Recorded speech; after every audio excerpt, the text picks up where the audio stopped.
All right, Lights, Camera, Barstool, movie picks of the week. Our recommendations for what to stream, what to watch. We're dropping it down to 3. 5 was a lot.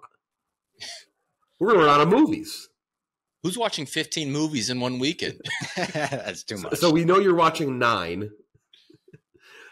Guest joining us is Robbie Fox. Shout out My Mom's Basement. Make sure to like, subscribe on their channels. Download wherever podcasts can be found. 3 streaming picks each. Let's get right into it. We'll tell you where you can go find and watch them and what we rated them. My first pick, I'm going Denis Villeneuve. I'm going Prisoners. Fantastic movie. Streaming on Netflix. Anytime a director that big, anytime someone who can make just gold with everything they touch, you need to go stream it. Great cast. A little bit of a theme in my first 2 movies, by the way, which I probably should have stuck to the entire theme, like for all 3, but no, I just did it for the first 2. The Prisoners is great. Some people think it's their favorite of his lot. Is your next movie Shawshank? Oh, just no. prison movies? No, good guess. Hugh Jackman, Jake Gyllenhaal, Viola Davis. Just, it looks incredible, sounds incredible, like everything he does. Roger Deakins, cinematographer. If you've not seen that, and if you're not like a huge Villeneuve guy, because his stuff is not like crazy successful, right? Like it's not crazy that someone said, I haven't seen all of Denis Villeneuve's movie. I think Prisoners may be down there. A lot of people love it. It is fucking incredible. Fantastic movie. It's on Netflix. Whenever something this good's on Netflix, it's like a must watch for me. So 94 out of 100. That's my rating.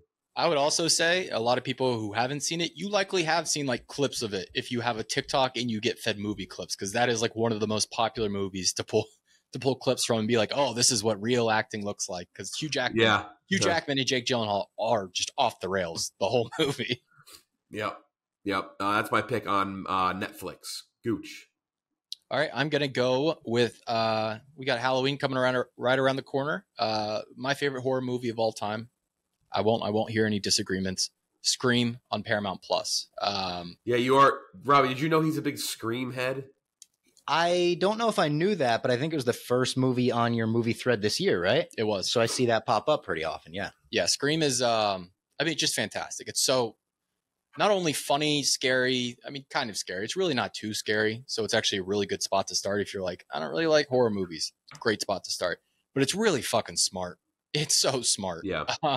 Just perfectly deconstructs like what horror was in the 80s leading up into the early 90s and really redefine the genre. Like, I don't think anybody's been able to recapture that or redo that.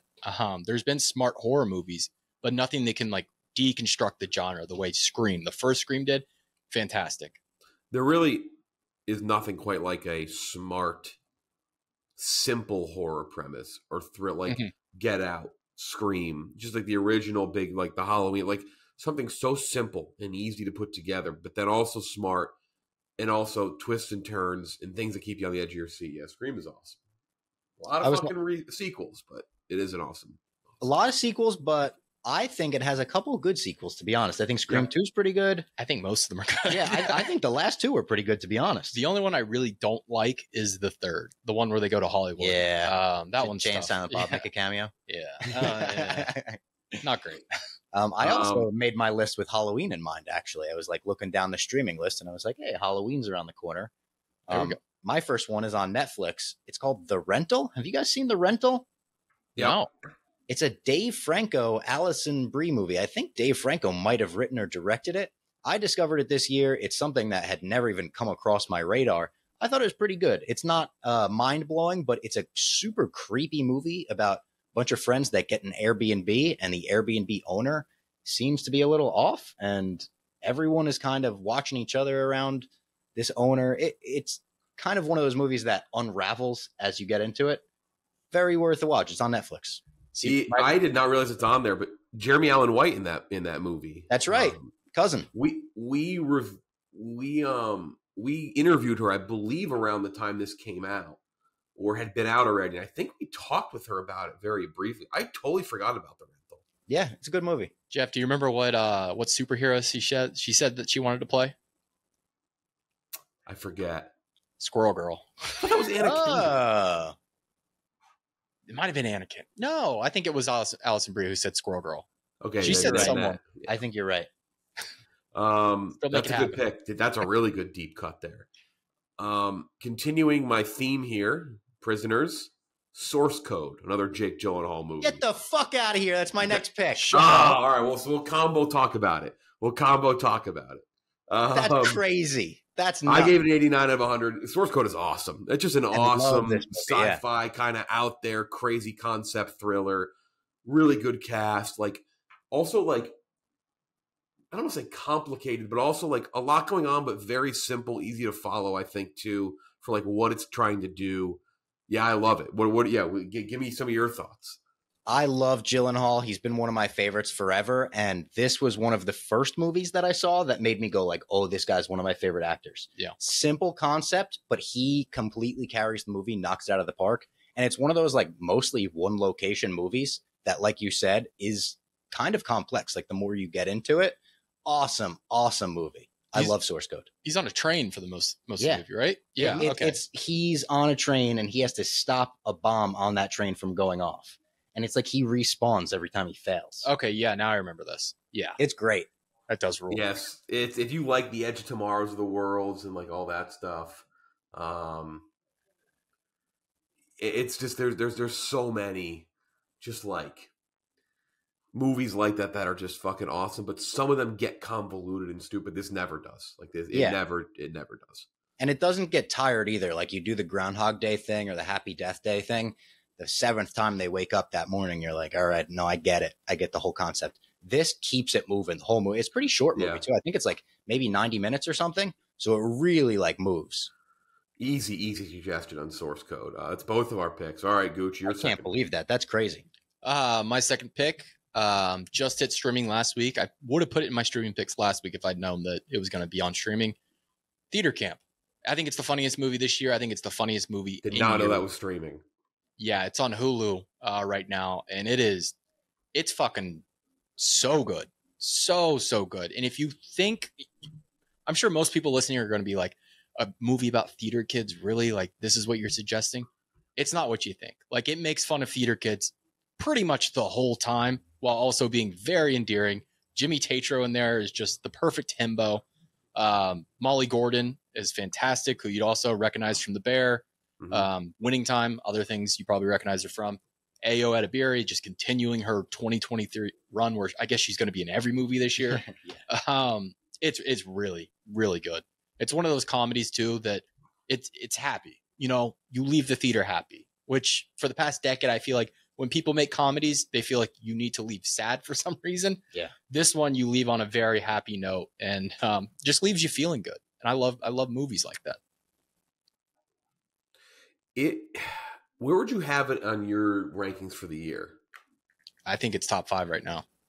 I think for me it definitely lands 10. It's awesome. I got to check it out. I saw your tweet about it maybe yesterday or the day before, and I mentioned it to my girlfriend immediately. Like, hey, I think we have a new comedy to watch. Like, which is pretty rare to have a new streaming comedy. Like this year has been weird because we went so many years where it's like you get maybe one comedy, like true comedy a year. There's been like 5 this year that have been very throwback to like the 2000s, and I don't know where it's come from, but I love it. Molly Gordon also in the Melissa McCarthy movie My Mom Goes to College. What was that movie called? What was it called? Oh my God, it's gonna bother me. Hold on. Melissa McCarthy, Molly Gordon. What's the name of that movie? It had the worst trailers. God, Melissa McCarthy. I'm so happy. Life of the Party. That's what it is. Melissa McCarthy had that 5-year run where she was just like, I'm going to star in every bad movie you give me. And then she snuck Spy in there. It was like, oh, yeah, this is okay. I like the scene in Spy where they're getting all the gadgets always makes me laugh. Yeah, Spy's pretty good. I like Thunder Force. Oh, so bad, dude. That Identity Theft, was that the name of that one too? Identity Theft was bad. With Bateman. Jesus, forgot. Tammy. Yep.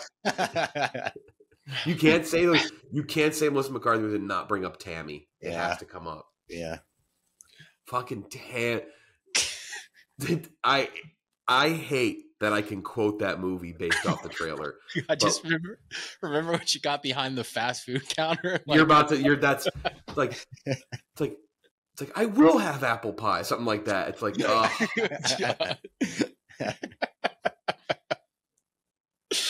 Oh my god. My buddy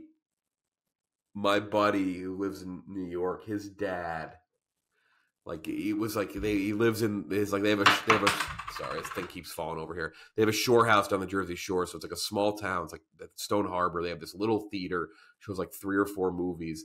I'll never forget when Tammy came out. For some reason, like the week leading up to us going down there, he like went to Tammy.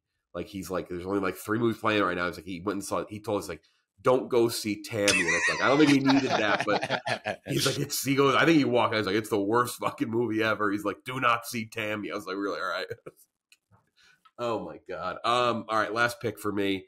I broke theme, not going Jake Gyllenhaal, but I am, since it's almost the fall, or excuse me, it is kind of the fall. It's turning into October. Cabin in the Woods on Max. Oh, hell yeah. 88 out of 100.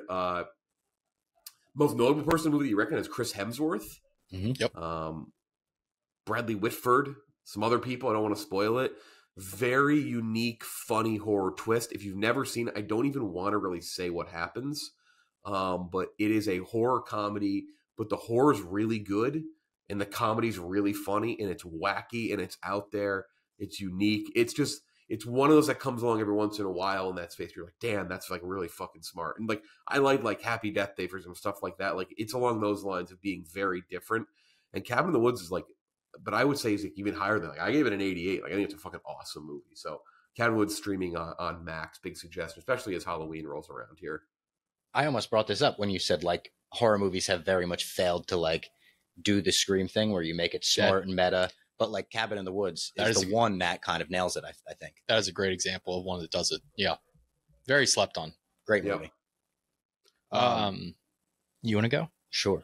I didn't really go with Halloween theme with Source Code, but my third one, I kind of go back to the horror theme. One of my favorites that I actually drafted on the Dog Walk horror movie draft is Green Room, an A24 movie. It's on Max, where Patrick Stewart gets to show a different side of him that you've never seen. And it's kind of punk rock. It's got like it's one of those vibes movies for me where it's like the vibe is scary and terrifying the whole time, but it's got a vibe about it. And the vibe is escape neo-Nazis. I remember Tarantino called that like whenever the year it came out, that was his #1 movie of the year. Really? It's one of the best movies that I rated the year it came out as well. That makes me like it even more that Tarantino's a big fan. But yeah, Green Room is awesome. And it's one of those movies where like the second shit starts to hit the fan, it hits hard. And you're like, oh my God, these characters are fucked. Crazy fucking movie. I have not. So that's a good. That's like, see, that's one of those ones where you would, I don't, for some reason, wouldn't think about it, and then you see it's gonna be like, oh shit, I gotta watch. Green Room was so. I expected it was gonna be terrible. Yeah, no, it's great. It was fucking excellent. All right, then I'll round things off with a classic. I'm sure a lot of people have seen it, but if you haven't, check it out. Fast Times at Ridgemont High. Great 80s teen comedy. Kind of set the stage for a lot of teen comedies to come after it. Cameron Crowe written. Sean Penn as the iconic Spicoli.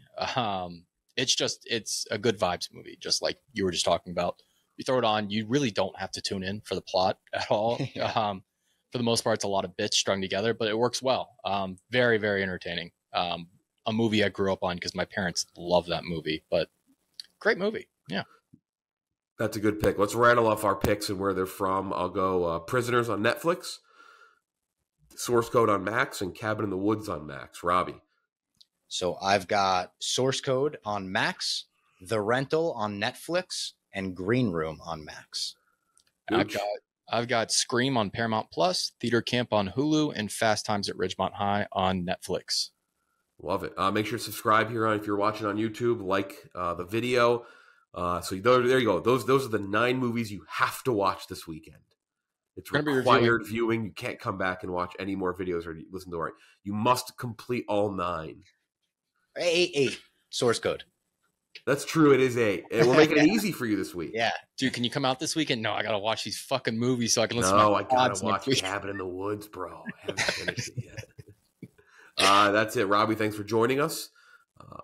For Gooch, I'm Jeff D'Lo. We'll talk to you next time.